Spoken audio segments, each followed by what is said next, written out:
حلويات الولاد بيحبوها، واحنا برضو ساعات لما بيجيبوا كيس ولا حاجة بناخد منهم واحدة ولا حاجة، فهو طعمه حلو قوي. المارشميلو، ايه رأيك نعمل المارشميلو في حاجة في البيت بسيطة بكوبايتين سكر ومعلقتين جيلاتين وحاجة على قد الايد في البيت؟ تيجي نعمل الطريقة بتاعته؟ تابعينا في الفيديو للاخر مع اكلات عالم زوزو، وهتشوفي احلى طريقة مارشميلو من ايدك في البيت. النهاردة عايزين نعمل طريقة المارشميلو.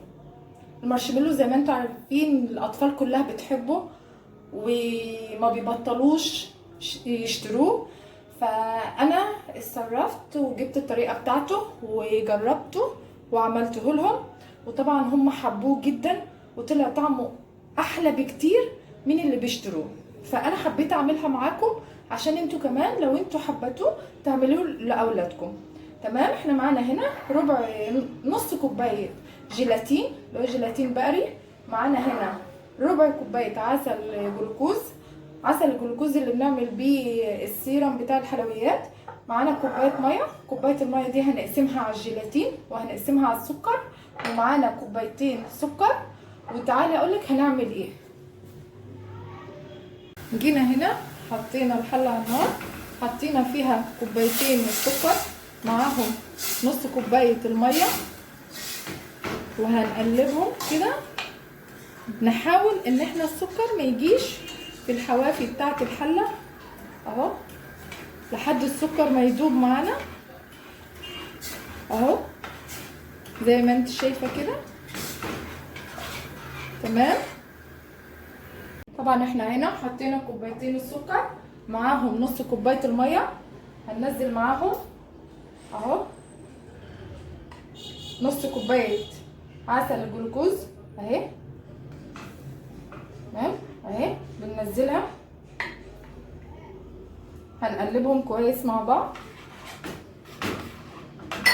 لحد السكر ما يدوب اهو.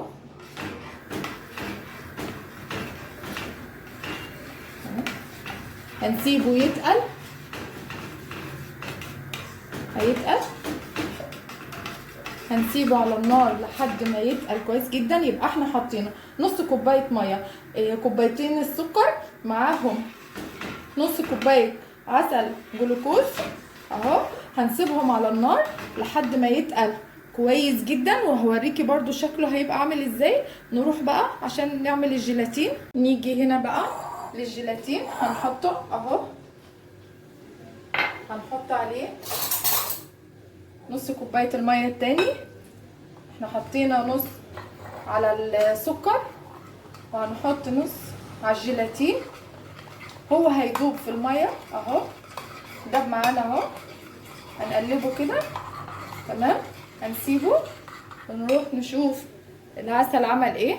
جينا هنا بقى عشان نعمل الاختبار الحراري للعسل.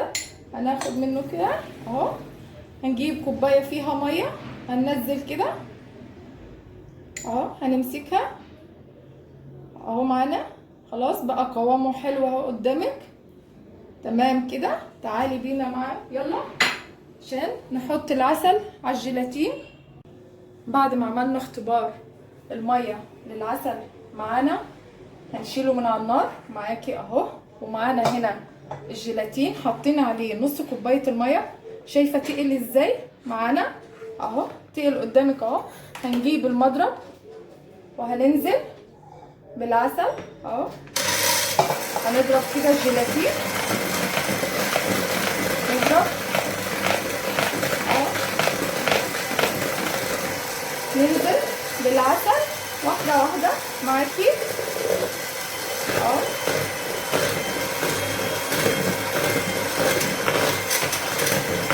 قدامك اهو.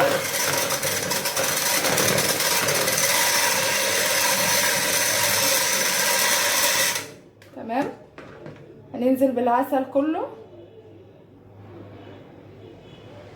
خلاص. نشغل المضرب معانا اهو،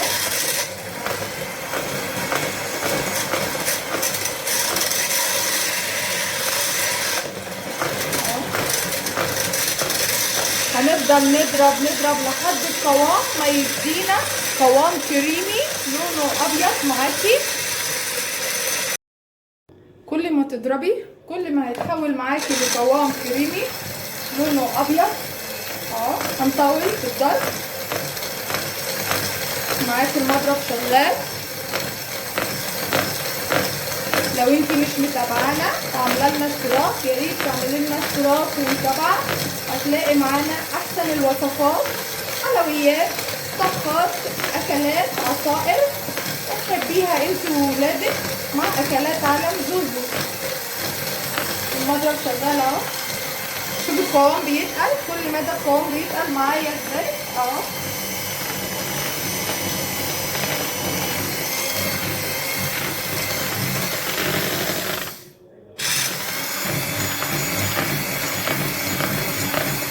خليكوا معايا. شايفه معانا القوام، تضربيه من 10 دقايق لربع ساعه. احنا قاعدين نضرب. شايفه القوام بقى لونه ايه؟ شايفه لونه ابيض بقى كريمي. تمام. هنضرب تاني شويه برضو اهو لحد القوام ما يزيد كمان يبقى كريمه اكتر. هنجيب معانا هنا علبه اهي وعلبه اهي، هنحط فيهم كيس شفاف من بتاع الحلويات، هندهنه زيت وننزل كده اهو بقى قوامه. شايفه اهو. هننزل السمك اللي انت عايزاه، القوام اللي انت عايزاه اهو. تمام. عايزه الباقي ده نحط فيه الوان اهو. معانا مثلا معانا اللون الازرق، اعمله لهم على لبني كده اهو معاكي. هنقلبه. الله، اللون ده حلو قوي على فكره، طلع لونه جميل اهو معاكي اهو. هنطلع درجه اللون اللي احنا عايزينها ونعمل الدرجه التانيه. انا عامله دي ابيض، شايفين؟ دي هنعملها ابيض معاكي اهو، دي ابيض. تمام. هنيجي لدي بقى، جبنا برضو علبه ودهنا كيس الشفاف ده بالزيت كده اهو. هنحط درجه اللون التانيه، شايفين اهي. ننزل بيها كده اهو.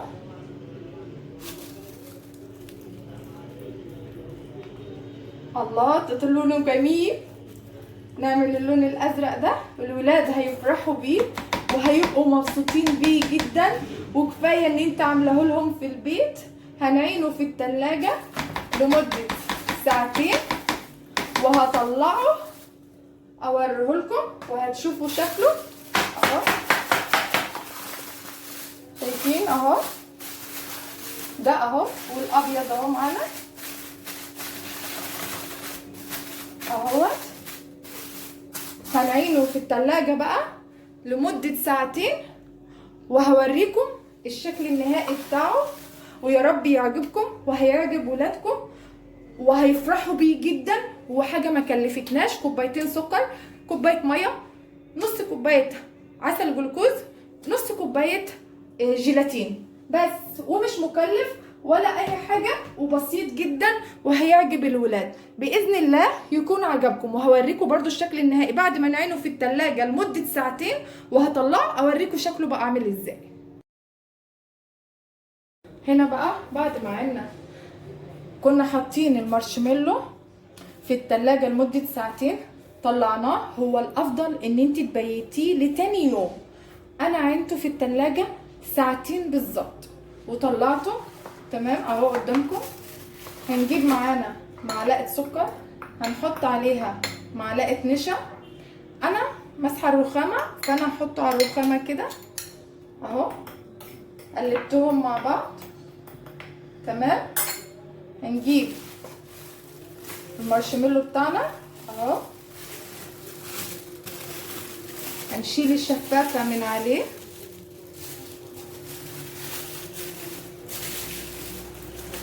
هنشيل الشفافه زي ما انتوا شايفين كده اهو. هنحط عليه النشا والسكر من بره اهو. نجيب السكينه معنا. تمام.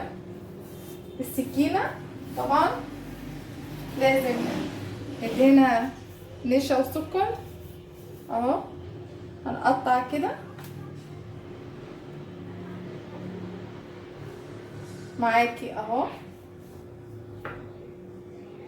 قطعيه زي ما انت عايزه. كل ما السكينه تنضف من النشا احنا هنمسحها تاني بالنشا والسكر عشان نعرف نقطع اهو.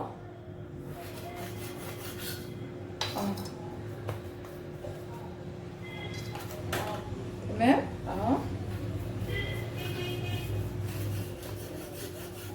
شايفه سهل وبسيط وجميل جدا، وولادك هيحبوه وانتي نفسك هتحبي تاكليه معاهم من طعمته. ايه رايك بقى في النتيجه اللي احنا وصلنا لها؟ طبعا انا قدامك طلعت عجينه المارشميلو القالب من التلاجة، سبته يا دوب ساعتين. هو المفروض يعني تسيبيه تاني يوم، بس انا سبحان الله سبته ساعتين طلعت النتيجه دي. طلعته بعدها بساعتين من التلاجة، جبت معلقه نشا على معلقه سكر قلبتهم على بعض. طبعا الرخامه نظيفه، فردت السكر والنشا على الرخامه. طلعت القالب بتاع المارشميلو قلبته على الجنبين، دهنته من الجنبين نشا وسكر. جبت السكينه دهنتها برضو نشا وسكر، لان لازم عشان كل ما هتقطعي العجينه من جوه ما تلزقش في السكينه، تبقى سهله عليكي. كل ما اجي اقطع امسحها بالنشا وبالسكر، وقطعته مكعبات لحد ما وصلته كده. طبعا انا عندي حاجه عملته النهارده، حاجه على قد الايد. انا عندي اللون الازرق واللون الابيض، تمام مفيش مشكله، ده اللي متوفر عندي في البيت، حاجه على قد الايد. لو انا بقى عايزه اكتر الوان، عندك الازرق وعندك الاحمر، اشتري الازرق والاحمر والاصفر والموف، عندك الوان كتير. عندك بتوع الحلويات، تمام. عندك روايح، انا حاطه فانيليا عاديه، ممكن تحطي نطره فانيليا عاديه، حاجه ما تذكرش. في روايح برتقال، في روايح موز، في روايح مانجا، في روايح فراوله.